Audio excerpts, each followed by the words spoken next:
Hello दोस्तों, जैसा कि हम लोग पिछली वीडियो में इंटरनेट मॉडल सेट मैथ में ऑब्जेक्टिव क्वेश्चन पढ़ रहे थे और सेट 2 को पढ़ रहे थे। ठीक है, उसमें हमने आपको 1 से 51 तक क्वेश्चन बता दिए थे। आज हम लोग क्वेश्चन नंबर 52 से स्टार्ट करेंगे। तो जैसा कि क्वेश्चन नंबर 52 आपके सामने दिखाई दे रहा होगा, 52 क्वेश्चन में है कि यदि ए और बी ऐसे न्यून कोण है कि साइन ए बराबर दिया हुआ है कॉस बी, साइन ए बराबर का दिया है कॉस बी, तो पूछ रहा है ना हमसे कि a प्लस बी का मान कितना होगा। यही पूछ रहा है कि a प्लस बी का मान कितना होगा। ठीक है, तो ध्यान से समझिएगा। अगर हम इसको साइन ए को जस के तस लिख देते हैं, ठीक है, साइन ए को जैसे है वैसे लिख दिए, और कॉस को अगर हम चेंज कर दे, आप देखिए किसी को भी चेंज कर सकते हैं, या तो साइन को चेंज करिए या तो कॉस को चेंज करिए। हमको मन है कॉस के चेंज करने के लिए, आपका मन, ठीक है। तो कॉस को अगर हम चेंज करेंगे, अगर कॉस थीटा रहता तो साइन 90 माइनस थीटा लिखते, तो 90 डिग्री या माइनस थीटा के मान कितना हो जाएगा, बी हो जाएगा। थीटा रहता तो थीटा लिखते, या बी है तो बी लिख दिए।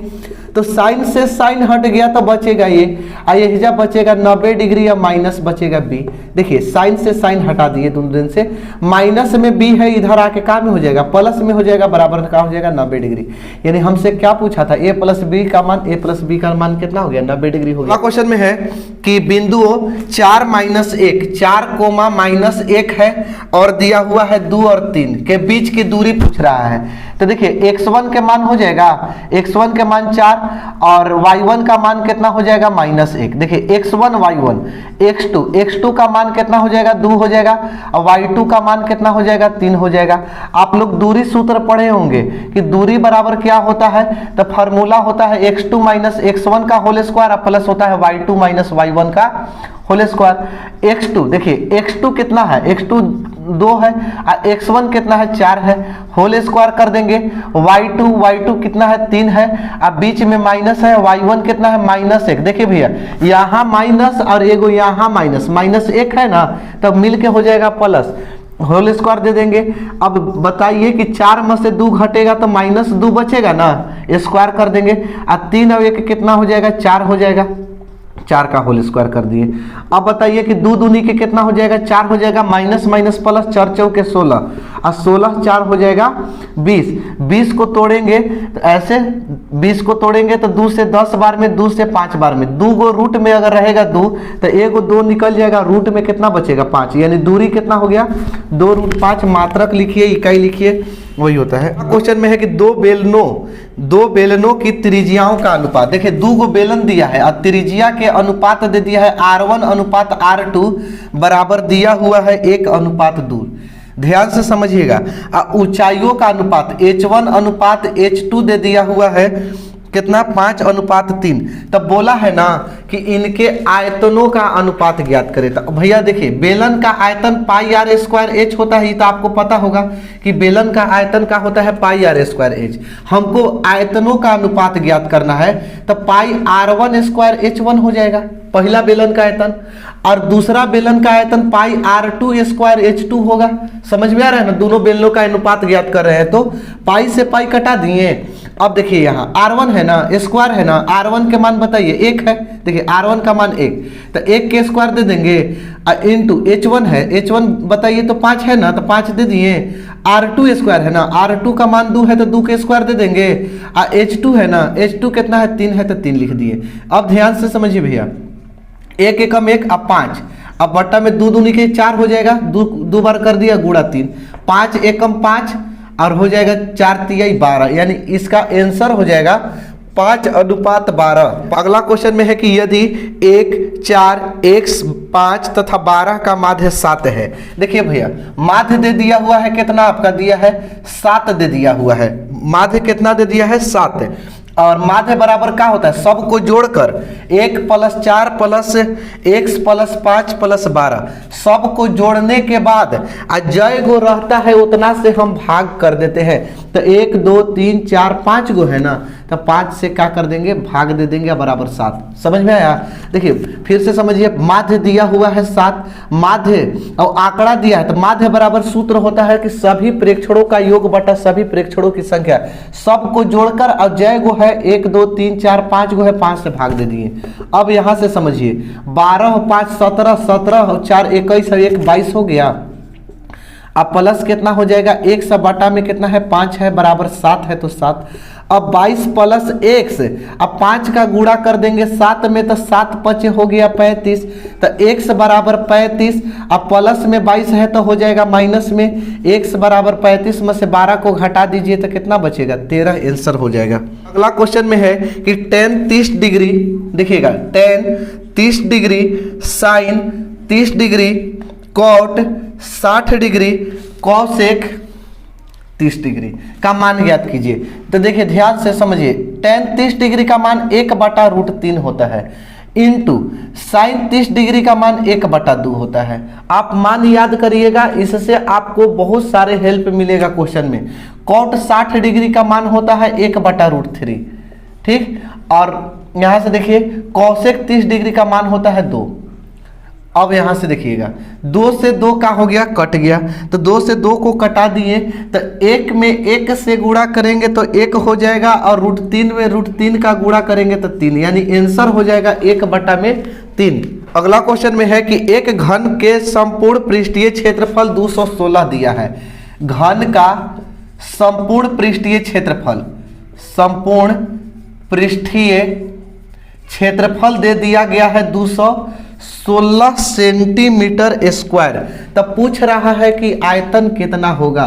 तभी आप लोग जानते होंगे कि घन का जो आयतन होता है ना, वो होता है ए क्यू कहिए चाहे एल क्यू कहिए।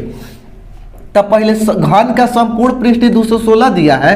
अब होता क्या है, घन का संपूर्ण पृष्ठीय क्षेत्रफल 6a² होता है। अगर आप l से याद किए होंगे तो 6l², अब बराबर 216। अब देखिए a² बराबर 216 है ना, आई गुणा में है तो इसको भागा में ले आ दे, 6 को 6 से कटाइए, 6 तिया 18 और 6 छक 36, यानी a² बराबर कितना हो गया, 36 बार में कट गया। और जब यहाँ से स्क्वायर हटाते हैं तो क्या में हो जाता है, रूट में हो जाता है 36, और 36 के वर्गमूल 6 हो जाएगा सेंटीमीटर। यानी कि घन का जो हमको भुजा ज्ञात हो गया वो कितना हो गया, 6 सेंटीमीटर। अब घन का आयतन आप लोग जानते होंगे, घन का आयतन क्या होता है, ए क्यू होता है। तो ए का क्यू यानी कि 6 का क्यू, 6 को 3 बार गुणा कर दीजिए, 216 सेंटीमीटर क्यूब हो जाएगा। कितना हो जाएगा, 216। अब कहिएगा 6 का क्यूब कैसे 216, देखिए 6 को 3 बार गुणा करेंगे 36, 36 छके 216। अगला क्वेश्चन में है कि निम्नलिखित में से कौन सा द्विघात समीकरण नहीं है। आपको ऑप्शन दिखाई दे रहा होगा कि 5x + 2x² बराबर x² + 3। देखिए x² को इस साइड ले आएंगे तो माइनस में हो जाएगा, तो x² बचेगा, तो द्विघात समीकरण है। दूसरा देखिए b, x³ - x² बराबर x - 1 का होल क्यूब। इसको हल करके पहले देख लेते हैं कि ये वाला द्विघात समीकरण है कि नहीं। तो x³ है -x² है, दूसरा ऑप्शन बी वाला को हल कर रहे भैया, x - 1 का होल क्यूब है। एकदम देखिए आराम से करिए, x³ हो जाएगा -x² हो जाएगा, इसको फॉर्मूला पर तोड़ दीजिए, a - b का होल क्यूब क्या होता है, a³ - b³ - 3ab × a - b। बीच बीच में हम कुछ भी फार्मूला लिखते हैं उसको आप कॉपी पर नोट करते रहिए, ताकि आपको फार्मूला बहुत आगे चलकर हेल्प मिलने वाला है। तो देखिए इस फार्मूला पर टूटने वाला है ये वाला, तो a³ यानी x³ और फिर b³, तो 1 का क्यू कर देंगे माइनस, तो 3, a का मान x अब b का मान हो जाएगा 1 और इंटू 3ab a - b यानी x - 1। ठीक है, आगे देखिए x³ - x² बराबर x³ अब 1 का क्यू करेंगे 1 -3 में x से गुणा हुआ तो 3x × x - 1। अब देखिएगा x³ - x² equal to x³ -1 -3 में x का गुणा करेंगे -3x² - +3x। तो देखिए यहाँ से x³ - x² सबको इस साइड ले आ दीजिए, सबको प्लस, जो प्लस में होगा माइनस में हो जाएगा, जो माइनस में होगा प्लस में हो जाएगा। Minus x cube plus 1 plus 3x² minus 3x बराबर 0। अब देखिए एक्स क्यूब से एक्स क्यूब कटेगा, 3 गो एक्स स्क्वायर में से 1 गो एक्स स्क्वायर घटेगा, 2 गो एक्स स्क्वायर और माइनस 3x प्लस 1, ये भी द्विघात समीकरण है। अब पूछा है कौन नहीं है, तो देखिए इसमें आपको ऑप्शन नंबर डी, ऐसे आप सबका हल करिएगा, हम डायरेक्ट आपको आंसर की ओर ले चलते हैं। आप ऑप्शन नंबर डी को देखिए, √2x प्लस 3 है ना, इसका होल स्क्वायर कर दीजिए और 2x और स्क्वायर है प्लस का है 5 है। देखिए ध्यान से समझिए इसको, a प्लस बी के होल स्क्वायर पर टूटेगा तो √2x² plus 2a B plus B square, ये समझ में आया कहाँ से लिखे हैं, ये a प्लस बी के होल स्क्वायर पर लिख दिए और 2x² प्लस 5। अब देखिएगा √2 में √2 से करेंगे तो 2 रूट हट जाएगा x² प्लस 3 दूनी के 6 √2x प्लस 3 3 9 हो जाएगा, माइनस 2x² प्लस में है तो माइनस में 5 बराबर 0, इससे ही कटेगा। देखिए यहाँ से 6 √2x हो गया और 9 में से 5 गया 4। अब बताइए कि क्या द्विघात समीकरण है, तो द्विघात समीकरण नहीं है, तो इसलिए इसका ऑप्शन नंबर का हो जाएगा डी। तो इस तरह के प्रश्न को ऐसे ही हल किया जाता है। अगला क्वेश्चन में है कि समान ऊंचाई वाले दो बेलनों के आयतनों का अनुपात। देखिए ऊंचाई दोनों बेलन के समान है, ठीक है, बेलन अगर मान लेते हैं 2 को अगर हम बेलन बना लिए, ठीक है, दोनों के ऊंचाई क्या है, सेम है, बाकी त्रिज्या को बराबर नहीं है, त्रिज्या का बराबर नहीं है। आयतनों का अनुपात 9:16 है, तो उनके वक्र पृष्ठीय क्षेत्रफलों का अनुपात क्या होगा। दोनों की ऊंचाई समान है तो दोनों का h लिख दिए, इसका त्रिज्या मान लिए r1 और इसका त्रिज्या मान लिए r2, ठीक। तो बेलन के आयतन क्या होता है, πr²h, तो πr1² अब πr2²h, क्योंकि आयतनों का अनुपात दे दिया हुआ है 9:16, कितना दिया है, 9:16। तो देखिए पाई से पाई क्या हो गया, कट गया, h से h क्या हो गया, कट गया, r1² बटे r2² बराबर क्या हो जाएगा, 9:16 बचेगा। तो r1 बटा r2, यहाँ से जब स्क्वायर दोनों पर से हटा ना जी, देखिए दोनों पर से जब स्क्वायर हटा तो रूट बन गया, तो 9 बटा में कितना हो जाएगा, 16। तो r1 अनुपात r2 बराबर कह सकते हैं 9 का वर्गमूल 3 और 16 के 4। तो कह रहा है कि इनके वक्र पृष्ठीय क्षेत्रफलों का अनुपात क्या होगा। तो पहले बेलन का वक्र पृष्ठीय क्षेत्रफल, बेलन के वक्र पृष्ठीय क्षेत्रफल चूंकि जानते होंगे 2πrh, तो देखिए 2πr1h और 2πr2h, देखिए दोनों में h सेम है, दोनों का h का है सेम है, तो इसका अनुपात 2π से 2π कट जाएगा, h से h कट जाएगा, क्या बचेगा, r1 अनुपात r2 ना, और r1 अनुपात r2 कितना दिया है, 3/4 ही है, यानी 3:4 ही हो जाएगा, ठीक। इसका ऑप्शन नंबर देख सकते हैं। क्वेश्चन है कि यदि P 5, 6 बिंदु A 6,5 और 4y में शामिल होने वाले रेखाखंड का मध्य बिंदु है। देखिए P जो है ना, वो P दे दिया हुआ है 5, 6 सॉरी, P कितना दिया है, 5,6 दे दिया हुआ है, और A और B का मध्य बिंदु कह रहा है। तो A कितना है, A है 6,5 है और B कितना है, 4,y है। तो कह रहा है ना कि y का मान कितना होगा, y बराबर होगा, ध्यान से समझिएगा, P मध्य बिंदु है, तो आप लोग मध्य बिंदु के सूत्र जानते हैं ना, x1 प्लस x2 बटा 2 और y1 प्लस y2 बटा में 2 होता है, यही होता है, ठीक है। हमको pxy ज्ञात करना है तो यही होता है। तो देखिए pxy कितना दिया है, 5,6 दिया है, तो pxy की जगह 5,6 लिख दिए, x1 का मान ही x2 का मान, तो 6 + 4 अब बटा में 2, चूंकि हम ऑब्जेक्टिव हल कर रहे हैं, ऑब्जेक्टिव जैसा ही हम लोग बनाएंगे। और y1 प्लस y2, y1 का मान हो जाएगा 5 और y2 का हो जाएगा y, या बटा में कितना हो जाएगा 2। ध्यान समझिए, 5,6 बराबर 6 और 4 10, 10 बटा 2 और 5 प्लस y बटा में 2 हो जाएगा, ये कटा के 5 आ जाएगा।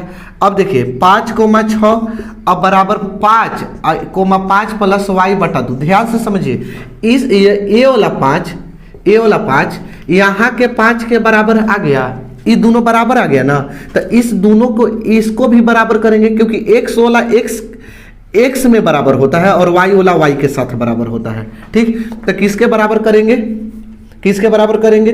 6 को किसके बराबर करेंगे जी, 5 + y बटे 2 से, तो 5 + y बटा में 2, तो यहाँ से एक करके तिरछी गुणा कर दीजिए, तो 5 + y एकम 5 + y और 6 दूनी के 12, तो y बराबर 12, अब प्लस में 5 है तो माइनस में 12 में से 5 गया तो कितना बचेगा, 7 आंसर हो जाएगा। अगला क्वेश्चन में है कि दो लगातार संख्याओं का मसा कितना होता है। दो लगातार संख्या का मसा 1 होता है। ठीक, जैसे मान लेते हैं 1 2 को ले लीजिए, मसा निकाल दीजिए, 1 से 2 में भाग देंगे तो 1 दूनी 2 कट गया ना। अगर हम 3 और 4 को ले लिए, ठीक, तो 3 से 4 में भागा देंगे, 3 एकम 3 बचेगा 1, 1 में फिर 3 से देंगे भागा तो 3 बार में, तो मसा कौन कहलाता है, ये वाला मसा कहलाता है। तो दो लगातार संख्याओं का मसा कितना होता है, 1 होता है। अगला क्वेश्चन में है कि दो क्रमिक सम संख्याओं का मसा कितना होता है। तो दो क्रमिक सम संख्या का मसा 2 होता है। जैसे 2 4 के मसा निकाल के देख लीजिएगा, 2 ही होगा। 2 या 2 से, अगला क्वेश्चन में है कि 2 या 2 से अधिक अभाज्य संख्याओं का मसा कितना होगा। तो 2 या 2 से अधिक अभाज्य संख्या का मसा 1 होता है। कोई 2 गो अभाज्य संख्या ले लीजिएगा जो 1 से और स्वयं से कटे, देख लीजिएगा उसका मसा निकाल के। आगे है कि दो लगातार विषम संख्या का मसा कितना होता है। तो दो लगातार विषम संख्या के भी मसा 1 होता है। आगे है कि दो सह अभाज्य संख्याओं का HCF कितना होता है। ये तो खुद याद रखने वाला है कि सह अभाज्य संख्याओं का HCF हमेशा 1 होता है। ठीक, सह अभाज्य संख्याओं का मसा कितना होता है, 1। आगे है कि A और B अभाज्य संख्या है तो लसा कितना होगा। तो A B अभाज्य संख्या है तो लसा कैसे निकालते हैं, नहीं निकलता है तो दोनों में गुणा कर देते हैं तो A B हो जाएगा। अगला क्वेश्चन है कि सब छोटी से छोटी भाज्य और अभाज्य संख्याओं के HCF और LCM का गुणनफल होगा। गुणनखंड दिया है, गलती से लिख दिया है, गुणनफल होगा। तो छोटी भाज्य संख्या होता है 4 और छोटी अभाज्य संख्या 2, दोनों का गुणनफल कर देंगे, गुणनफल कर दीजिए, 4 दूनी के का हो जाएगा, 8 हो जाएगा। ये अगला क्वेश्चन में है कि दो संख्याओं का गुणनफल 86 70 है और उसका मसा 17 है। तो दो संख्याओं का, देखिए दो संख्याओं का गुणनफल दे दिया हुआ है कितना, 8670 दिया हुआ है। ठीक, तो आप जानते होंगे फॉर्मूला कि दो संख्याओं का गुणनफल क्या होता है। तो HCF गुणे LCM होता है, लघुत्तम गुणे महत्तम बराबर 8670। इसमें से दे दिया हुआ है कि यदि मसा 17 है तो HCF के जगह 17 गुणे LCM कर देंगे बराबर 8670। अब देखिए LCM बराबर निकालेंगे तो 8670 बटा में 17 हो जाएगा, 17 पचे 85 बचा 1, 17 एकम 17, यानी कि LCM कितना हो जाएगा, 510 हो जाएगा आंसर।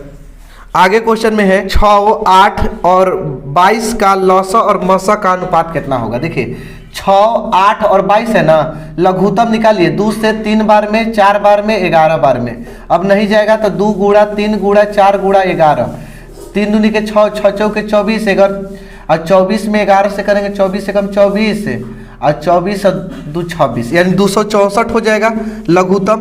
अब महत्तम निकालिए तो महत्तम कितना हो जाएगा, सबका कॉमन 2 है, 6 8, 6 से 8 में देंगे तो 6 एकम 6 बचेगा 2, 2 से 6 में 2 तिहाई 6 कट जाएगा। फिर 2 से भागा देंगे जो कटा दिया 22 में, तो 2 11 बार में 22 कट गया ना। तो मसा कितना हो जाएगा, मसा हो जाएगा 2। ठीक, मसा कितना हो जाएगा 2, तो 264। देखिए लसा और मसा का अनुपात पूछा है, लसा और बटा में मसा, लसा बटा मसा, तो लसा है 264 और मसा कितना है 2 आ गया। तो 2 से कटाइए तो 13 दूनी 26, 2 एकम 2, नीचे 1 बचेगा, यानी 132 अनुपात 1। इसका आंसर क्या हो जाएगा, 132 अनुपात 1। अगला क्वेश्चन में है कि 65 और 117 का HCF, देखिए 65 और 117 का HCF दे दिया हुआ है 65m माइनस 117 के रूप में है। तो m का मान ज्ञात करिए। पहले HCF दिया है ना भैया, इसका HCF पहले निकाल लीजिए कि 65 में 65 से 117 में भाग देंगे, 65 एकम 65, बचा कितना 2 बच गया, 11 में से 6 गया 5 बच गया। 52 से 65 में दे दीजिए 52 एकम 52, बचा 3 और यहाँ बच गया 1। 13 में से 52 में दीजिए 13 चौके 52, कट गया ना, यानी कि कह सकते हैं कि मसा जो है यानी HCF जो है वो कितना आ गया, 13 आ गया। कितना आ गया, 13। ध्यान से समझिएगा भैया, 65 और 117 का, 65 और 117 का HCF कितना दे दिया हुआ है, 65m माइनस 117।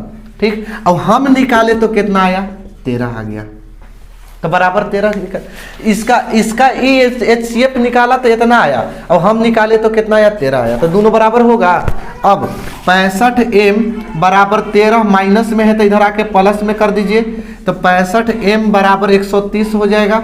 अब m बराबर निकालेंगे तो 130 बटा में हो जाएगा 65, 65 से कटा दीजिए 2 बार में, m बराबर 2 आंसर हो गया।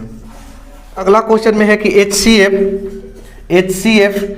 392 और 32 16 बराबर 8 दिया है, तब पूछ रहा है कि एलसीएम कितना होगा, लघुत्तम कितना होगा। तो आप लोग जानते होंगे कि दो संख्याओं का गुणनफल जो होता है, यानी पहली संख्या गुणे दूसरी संख्या, HCF गुणे एलसीएम होता है, लसा गुणे मसा, मसा गुणे लसा कहिए जो भी हो। तो दो गो संख्या क्या क्या है, 392 है और 32 16 है। आज चूंकि HCF आप लोग देख सकते हैं, HCF कितना है 8 है, तो LCM ज्ञात करना है। अब देखिए भैया 392 लिखिए और 3216 गुणा में है ना, इधर ले आ दीजिए, भागा में हो जाएगा, बराबर LCM बचेगा। कटाइए तो 8 चौके 32 बचा कितना, 32 और 7 बचा, 32 7 39 होता है, 8 9 72, यानी कि 49 से गुणा कर दीजिए। 32 16 में हम 49 से गुणा करेंगे, 9 6 54 9 और 5 14 5 1 9 दूनी 18 और 1 19 और 9 3 27 1 28 हो जाएगा। एक अंक छोड़ के 6 चौके 24 4 2 6 4 दूनी 8 हो जाएगा और 4 3 12 4 4 4 8 9 6 15 8 8 16 1 17 2 2 4 1 5 1, यानी कि कितना हो जाएगा 15 75 84।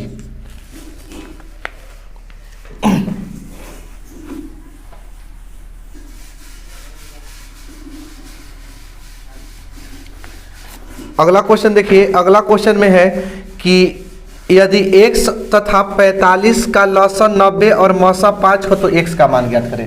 तो दो संख्या का गुणनफल, तो दो संख्या कौन कौन है, x और 45। लघुत्तम कितना है 90 और महत्तम कितना है 5। कैसे बैठाए, आप लोग जानते होंगे a गुणा b, यानी दो संख्या का गुणनफल HCF गुणे LCM गुणे HCF चाहे HCF गुणे LCM। तो इसी पर बैठा है, एक संख्या x है, दूसरा 45 है, LCM दिया है 90, HCF दिया है कितना दिया है 5 दिया है। अब x बराबर लिखेंगे तो 90 गुणा 5 हो जाएगा, इस अब 45 गुणा में है तो भागा में 45 से कटा दीजिए, 45 दूनी 90, x बराबर 5 दूनी के कितना हो जाएगा 10। दूसरी संख्या कितना है 10 है। अगला क्वेश्चन देखिए, अगला क्वेश्चन में है कि HCF 25 20 6600 बराबर 120। HCF 25 20 6600 बराबर दिया हुआ है 120, तो LCM और LCM दे दिया हुआ है, LCM 25 से 20 6600 बराबर 252 गुणा के, तक के का मान पूछा है। तो दो संख्याओं का गुणनफल, आप लोग ये फार्मूला को कभी मत भूलिए, ठीक है। दो संख्याओं का गुणनफल, क्योंकि सब इसी पर बनेगा, बराबर HCF गुणे LCM होता है ना जी। तो दो गो संख्या कौन कौन है, 25 20 है, 25 20 और गुणा 6600 और बराबर HCF कितना है 120 और LCM कितना है 252 और गुणा के।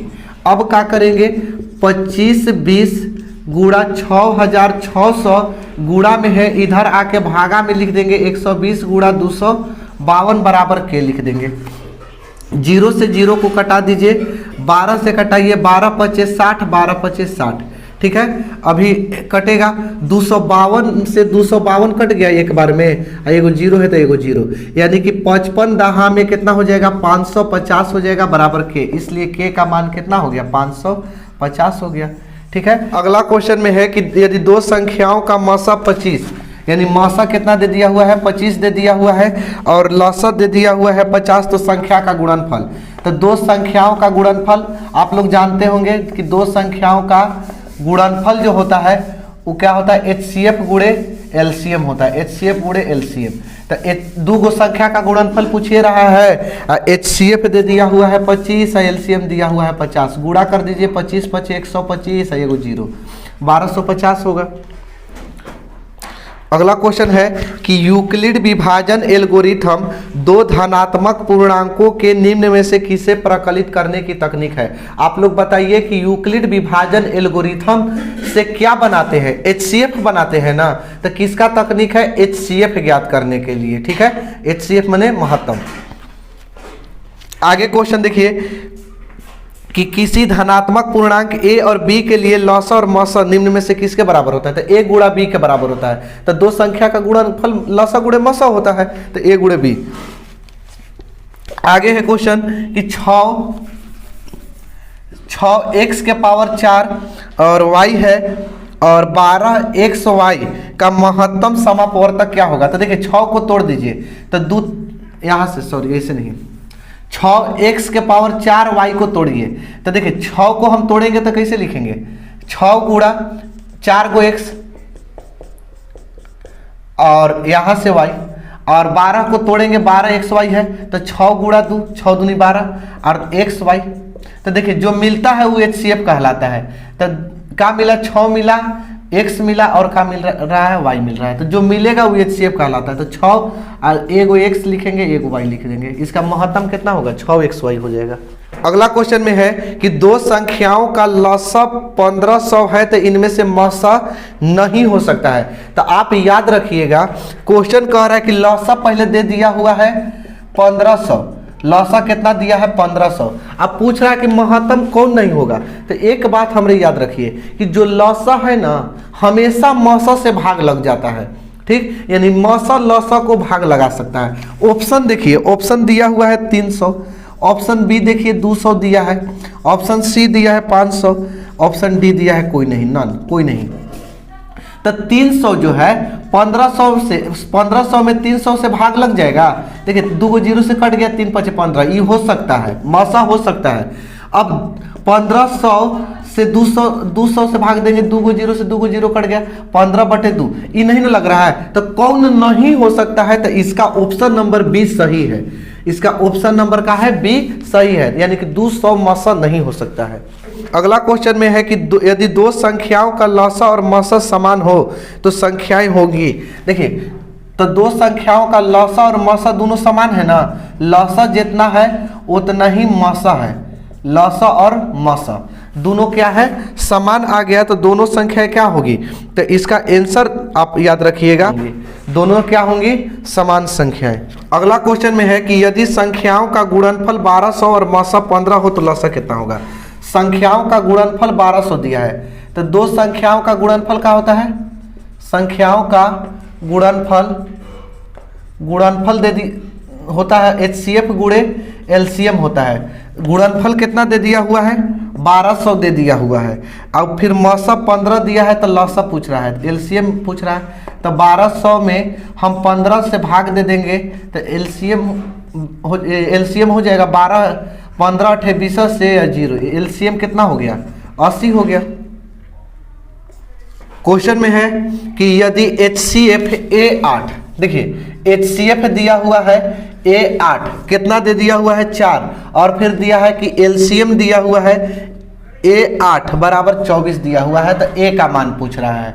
तो देखिए दो संख्याओं का गुणनफल क्या होता है, दो गो संख्या कौन कौन है, A8 है, दो संख्याओं का गुणनफल HCF गुणे LCM, तो 4 गुणे 24। तो यहाँ से A बराबर लिखेंगे तो 4 गुणा 24, और गुणा में है तो काम में हो जाएगा भागा में, 4 दूनी के 8, 2 से 12 बार में, यानी A का मान कितना हो जाएगा, 12 हो जाएगा आंसर। अगला क्वेश्चन में है कि यदि LCM, देखिए LCM 91 26 बराबर दिया हुआ है 182, तो HCF पूछ रहा है कि HCF कितना होगा। तो दो संख्याओं का गुणनफल क्या होता है, HCF गुणे LCM, HCF गुणे LCM होता है। दो गो संख्या कौन कौन है, 91 और कितना है 26 है, और HCF ज्ञात करना है, और चूंकि LCM दे दिया हुआ है 182। अब 91 गुणा 26, और गुणा में है तो इधर आके भागा में हो जाएगा 182, या बराबर का बचेगा HCF। 91 दूनी होता है 182, और 2 से कटा दीजिए 13 बार में, HCF कितना हो जाएगा, 13 हो जाएगा। अगला क्वेश्चन में है x के पावर 6, y के पावर 3 तथा x के पावर 2 और y के पावर 5 का लसा कितना होगा। x के पावर 6 और y के पावर 3, y के पावर 3 है, x के पावर 2, y के पावर 5। लॉसा एलसीएम किसको कहते हैं? अधिकतम पावर वाले को, अधिकतम घात वाला लॉसा कहलाता है। तो सबसे अधिक x का कितना है? 6 है, और y का अधिक कितना है? 5 है। तो x के पावर 6, y के पावर कितना हो जाएगा? 5 हो जाएगा। अगला क्वेश्चन में है कि निम्न में कौन अभाज्य संख्या है? तो अभाज्य संख्या जो 1 से भाग लगे या खुद से भाग लगे, तो इसमें 11 जो होगा अभाज्य संख्या होगा। अगला क्वेश्चन है कि निम्न में कौन अभाज्य संख्या है? तो इसमें देखिए ऑप्शन, इसमें 23 हो जाएगा। कितना हो जाएगा? 23। अगला क्वेश्चन है कि निम्न में कौन अभाज्य संख्या है? तो इसमें अभाज्य संख्या आपका 29 हो जाएगा। आपका कौन हो जाएगा? 29। अगला क्वेश्चन है कि कौन सा युग्म सहअभाज्य है? तो सहअभाज्य जिसका HCF करने पर 1 आए, तो यहाँ से 9 और का होगा 16, दोनों का HCF निकालिएगा ना, महत्तम 9 और 16 का देखिए हम करके भी दिखा देते हैं। 9 16 का 9 एकम 9, 7 बचेगा, 9 में भाग दे देंगे, 7 एकम 7, 2 बचेगा, 7 में भाग देंगे, 2 चौके 8 हो जाएगा, 1 बचेगा, सॉरी 2 तिया 6 हो जाएगा, 1 बचेगा, 2 से भाग देंगे, 1 दूनी 2। यानी कि सहअभाज्य किसे कहते हैं? कि जिसका मशक करने पर 1 आ जाए उसे सहअभाज्य कहेंगे। तो 9 और का हो जाएगा? 16 हो जाएगा। क्वेश्चन में है कि 5005 के कितने अभाज्य गुणनखंड हैं? तो 5005 का गुणनखंड करिए, 5 से ले जाइए, 1001 हो जाएगा, 5 एकम 5, 2 0 1। अब यहाँ से देखिए, यहाँ 7 से जाएगा, ये कितना से जाएगा? 7 से, 7 एकम 7 बचा 3, 7 चौक 28 बचा 2, 7 तिया 21, 11 से जाएगा, 11 एकम 11, 11 तिया 33, यानी 5 गुणा 7 गुणा 11 गुणा 13, कै गो हो गया? 1 2 3 4, 4 गो हो गया ना, तो 4 आंसर। अगला क्वेश्चन में है कि 96 का अभाज्य गुणनखंड क्या है? तो 96 का अभाज्य गुणनखंड करिए, 2 से 2 चौके 8 और 2 तिया 2 अठे 16 हो जाएगा, 48 दूनी 96, 2 से 2 दूनी 4, 2 चौके 8, 2 से 12 दूनी 24, 2 से 6 गुना 12, 2 से 3 बार में, यानी कि 2 कै गो हो गया? 1 2 3 4 5 गुना, तो 2 के पावर 5 गुणा 3। अगला क्वेश्चन में है कि 3825 के अभाज्य गुणनखंड में 3 का अधिकतम घात कितना होगा? तो 3825 जो है ना, इसका गुणनखंड करिए, तो 3 से ले जाइए, 3 का पूछा है, तो 3 एकम 3, 3 दूनी के 6, 3 चौके 12, सॉरी 6 हो गया, 3 7 21, 3 5 15, 3 से ले जाइए, 3 चौके 12, 3 दूनी के 6, 3 5 15, 3 से जाएगा, 3 एकम 5 2 7 7 4 11, 3 का अधिकतम घात, 3 गुणा 3 कै गो आया? गुणा 425। ऐसे अभी ये और टूटेगा, ठीक है। हमको 3 के बारे में पूछा है, ज़्यादा आगे तक नहीं जाएंगे। 3 के पावर अधिकतम घात कितना है? 2 है। 3 कै गो है? 2 गो है, तो 3 के पावर 2 लिख सकते हैं ना, तो यानी 2 होगा। अगला क्वेश्चन में है कि 6250 के अभाज्य गुणनखंड में 5 का अधिकतम घातांक क्या है? इसी तरह से आप 5 से भागा लगा के बना लीजिएगा। उसी प्रकार अगला क्वेश्चन में है कि 1440 में 2 का अधिकतम घात कितना है? इसको भी आप क्या करिएगा? इसी तरह से तोड़कर 2 का देखिएगा कि 2 कितना है, और उसका तो 2 अगर 5 को होगा तो 5 आंसर होगा। आगे 625 के अभाज्य गुणनखंड में 5 का घात कितना है? इसको ये भी क्वेश्चन सेम टू सेम उसे जैसे पीछे अभी बताएं, 625 का गुणनखंड करना है। फिर 3825 को तोड़ देना है आपको, तो तोड़ के आप लोग लिख सकते हैं।